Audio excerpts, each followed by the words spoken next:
Donc, moi, je vais vous parler du livre Voir sauveter comme animal mort.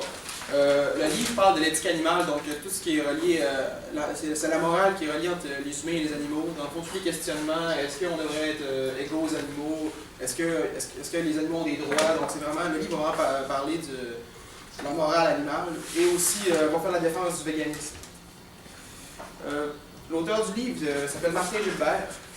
C'est un écrivain québécois, mais aussi un docteur en philosophie. Il est chercheur et conférencier. Puis, il est rédacteur en chef du Versus Magazine. Il a écrit 2 livres jusqu'à maintenant. En 2014, L'imagination morale. Et mon livre dont je vais parler aujourd'hui, en 2015, Voir sauveter comme animal mort. Le livre est divisé en 4 chapitres. Ça commence avec le consensus en éthique animale. C'est là qu'il va parler un peu des différents positionnements, des scientifiques et tout, puis différentes approches de l'éthique animale, puis vraiment il va énumérer les aspects, puis les questionnements.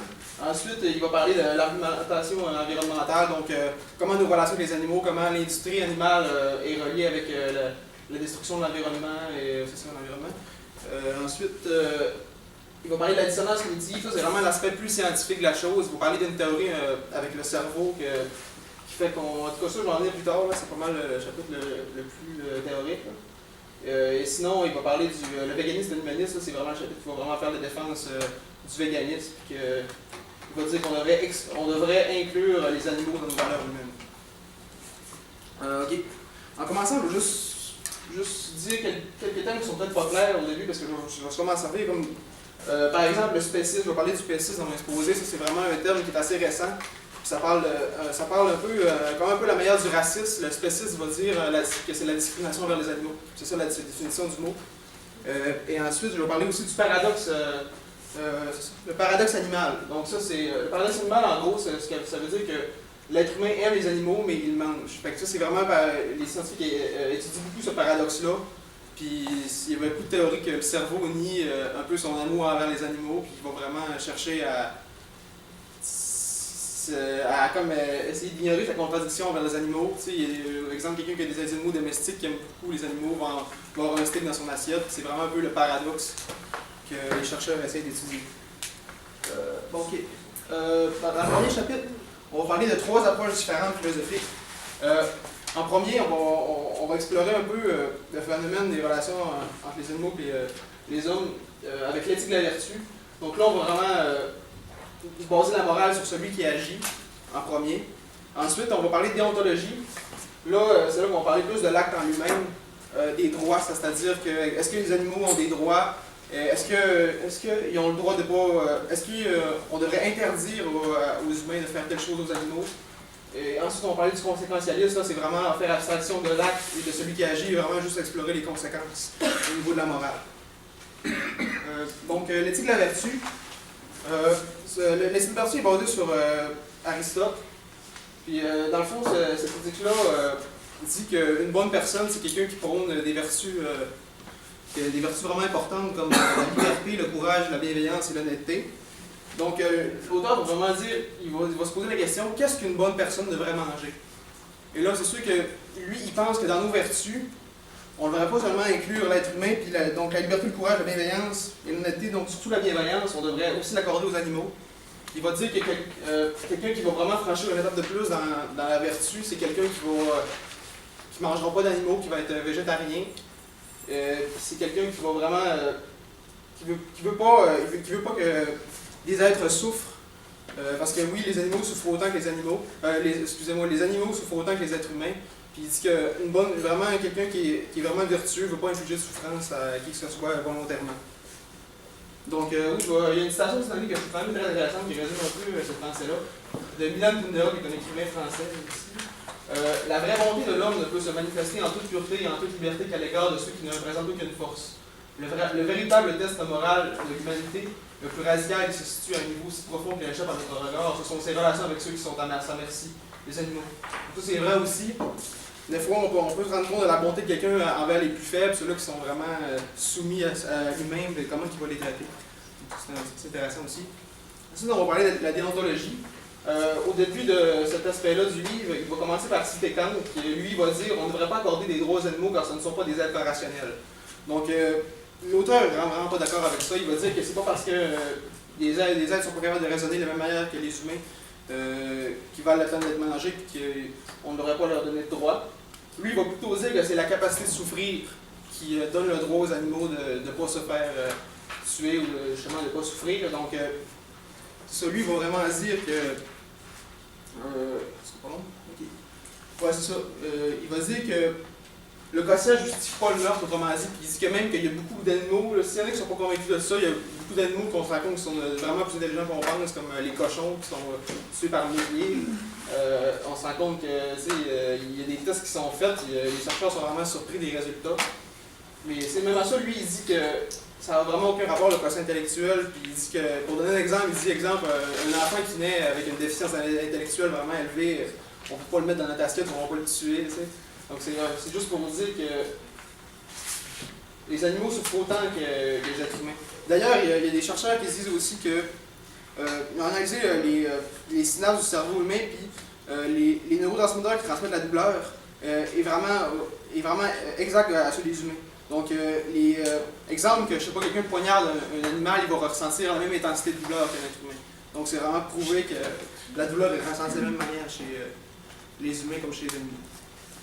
Ensuite, on va parler du conséquentialisme. Ça, c'est vraiment plus.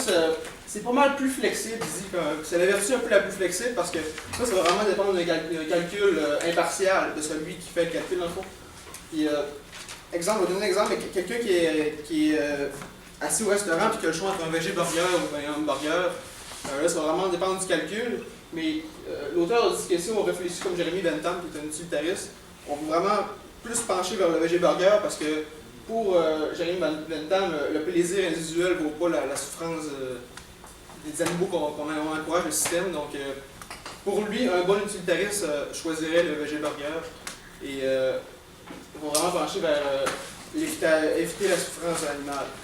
Par contre, moi je pense que si on réfléchit un peu plus comme Mill, peut-être que certains pourraient être penchés vers le hamburger parce que si vraiment quelqu'un qui est vraiment amoureux de la viande, qui aime vraiment beaucoup la viande, il va considérer la qualité du plaisir peut-être supérieure à la souffrance. Donc, c'est pour ça que je dis que le conséquentialisme, ça peut être un peu plus cas par cas.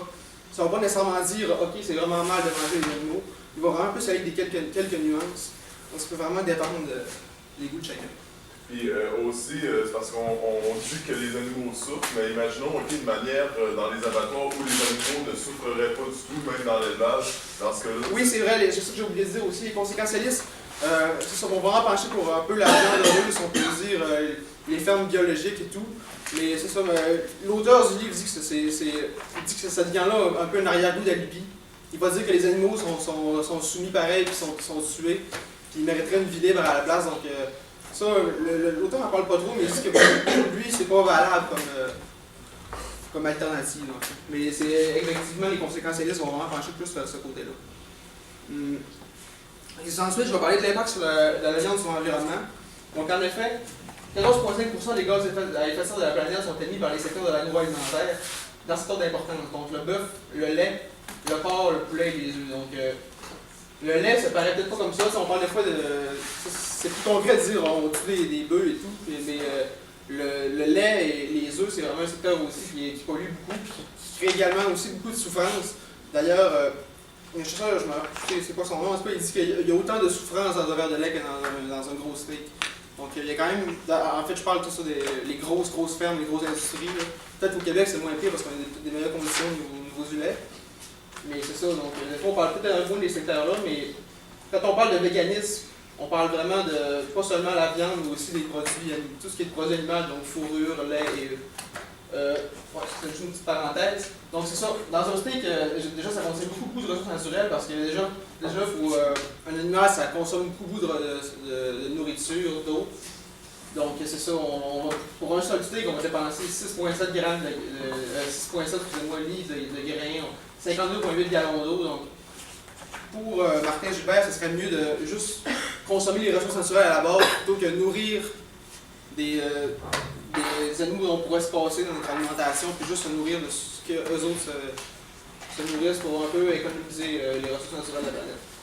D'ailleurs, ce geste-là, il y a une étude qui a été démontrée que. Une étude, c'est ça.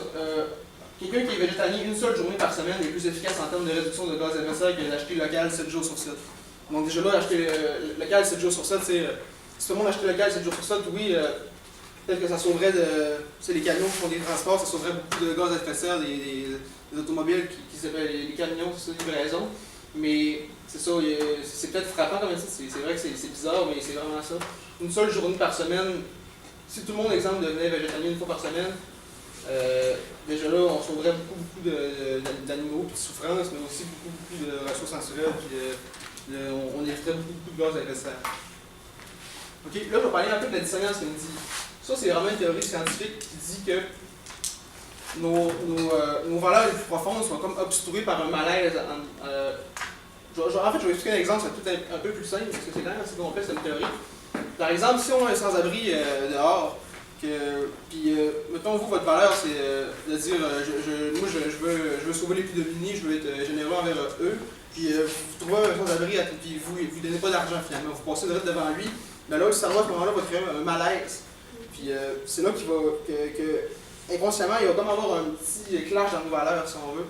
Puis le cerveau va vraiment commencer inconsciemment à se trouver des excuses. Exemple, j'en ai donné hier, pourquoi j'en donnerai aujourd'hui, il va s'acheter de la drogue avec ça. C'est vraiment un peu des excuses qu'on se fait qui ne sont pas nécessairement valables moralement, qui fait que nos actes ne sont pas reliés à nos valeurs. Donc, Martin Gilbert va faire un parallèle avec ça, avec la consommation de produits animaux. Donc, un peu les valeurs, par exemple, c'est je ne veux pas que les animaux souffrent, j'aime les animaux, j'ai un chien, j'aime mon chien, mais je paye les gens pour qu'ils tuent les animaux pour que je les mange. Donc là, pour Martin Gilbert, c'est vraiment une dissonance cognitive frappante. C'est là qu'il va dire, bon, exemple, je suis un peu la ligne de la dissonance cognitive avec l'exemple de la viande, par exemple. Donc, exemple, il va y avoir un malaise intérieur qui va se créer. L'individu va soit chercher à trouver des justifications. Donc, exemple, oui, c'est ça, il y a des exemples aussi, beaucoup de personnes qui sont contre le véganisme vont dire c'est la chaîne alimentaire, on a toujours été fait pour manger des animaux, on a des dents assez fortes pour découper des animaux, on est fait pour ça, nos ancêtres en mangeaient, l'instinct de survie et tout. Mais le problème avec ces arguments-là, c'est que ça n'explique pas nécessairement moralement la chose. Donc, c'est des arguments qui se valent au niveau de oui, peut-être naturellement, mais moralement, c'est pas des arguments qui ont une certaine valeur pour l'auteur. Donc, c'est ça. Soit il va chercher à justifier, ou soit changer son comportement et, par exemple, devenir végétarien ou vegan, ou encore changer son attitude, ou vraiment encore, il va essayer d'éliminer sa croyance plus profonde. Donc, peut-être qu'il va dire à la place bon, les animaux, ça m'est indifférent, c'est pas des êtres humains, donc il va chercher la récompense, exemple, manger son steak et tout. Donc, ça peut vraiment dépendre de chacun. Mais généralement, ce qui fait que, selon l'auteur, on mange encore beaucoup de viande, tout le monde, c'est vraiment la dissonance cognitive qui fait qu'on est comme obsturé par nos confusions psychologiques.